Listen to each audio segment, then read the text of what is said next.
Assalamualaikum dan salam sejahtera murid-murid. Okey, pada hari ini cikgu akan menerangkan salah satu tajuk Sains tahun 4, tema Sains Hayat, unit 4 tumbuh-tumbuhan yang bertajuk Tumbuhan bergerak balas terhadap rangsangan. Standard kandungan untuk tajuk ini ialah 4.1 Tumbuhan bergerak balas terhadap rangsangan. Standard pembelajaran 4.1.1 menyatakan tumbuhan bergerak balas terhadap rangsangan melalui pemerhatian menerusi pelbagai media. 4.1.2 menghubung kait bahagian tumbuhan yang bergerak balas dengan jenis rangsangan. Dan 4.1.3 membuat kesimpulan bahagian tumbuhan yang bergerak balas terhadap rangsangan dengan menjalankan penyiasatan. Murid-murid sekalian, terdapat 4 rangsangan tumbuhan, iaitu yang pertama, cahaya matahari, kedua, air, ketiga, graviti dan yang keempat, sentuhan. Manakala untuk bahagian tumbuhan yang terlibat dengan gerak balas terhadap rangsangan cahaya matahari terdiri daripada bahagian pucuk, daun dan juga batang. Manakala bahagian tumbuhan iaitu bahagian akar bergerak balas terhadap rangsangan air dan juga graviti. Dan untuk sesetengah daun tumbuhan pula terdapat minta maaf ya murid-murid. Okey, seterusnya untuk bahagian tumbuhan sesetengah daun dia bergerak balas terhadap rangsangan sentuhan. Okey, murid-murid sekalian, cuba perhatikan penyiasatan yang kita jalankan ini. Okey, terdapat satu anak pokok yang kita letakkan dalam satu kotak hitam dan kotak hitam ini adalah berlubang. Okey, penyiasatan ini biasanya kita akan jalankan selama 2 minggu. Apa yang murid-murid dapat perhatikan? Okey, kita dapat perhatikan selepas tempoh 2 minggu kedudukan anak pokok, batang dia dan juga pucuk daun menghala ke arah lubang. Jadi, apakah pemerhatian dan juga kesimpulan yang boleh kita buat?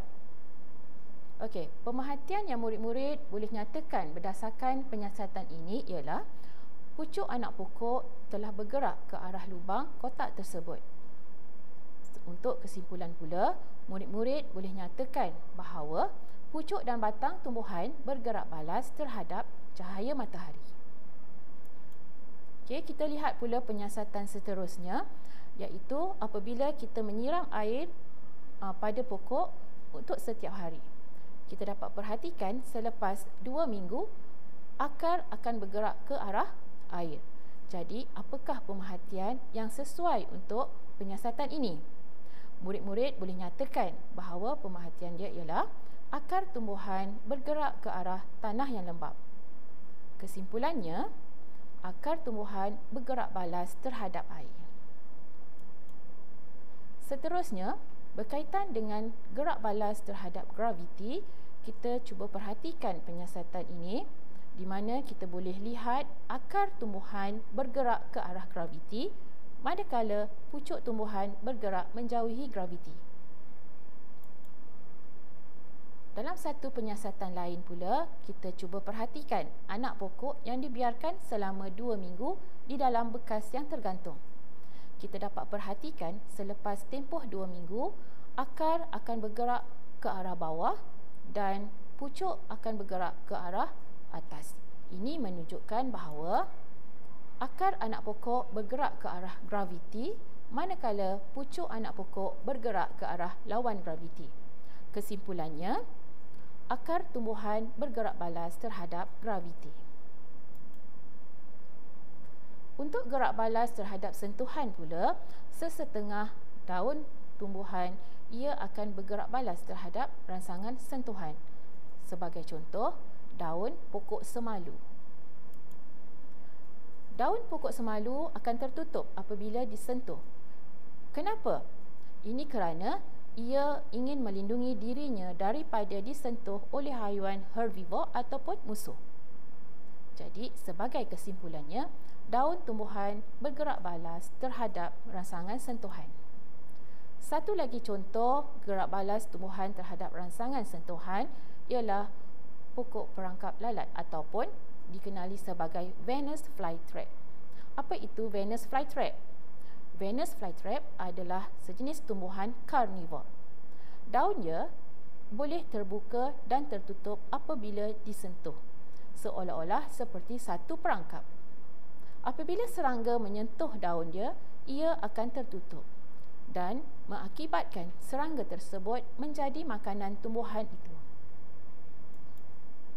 Kesimpulan daripada gerak balas tumbuhan terhadap rangsangan ini ialah sesetengah daun tumbuhan bergerak balas terhadap sentuhan. Sebagai kesimpulannya, kita dapat nyatakan di sini bahawa tumbuhan bergerak balas terhadap rangsangan yang pertama cahaya matahari, kedua air, ketiga graviti dan yang keempat sentuhan.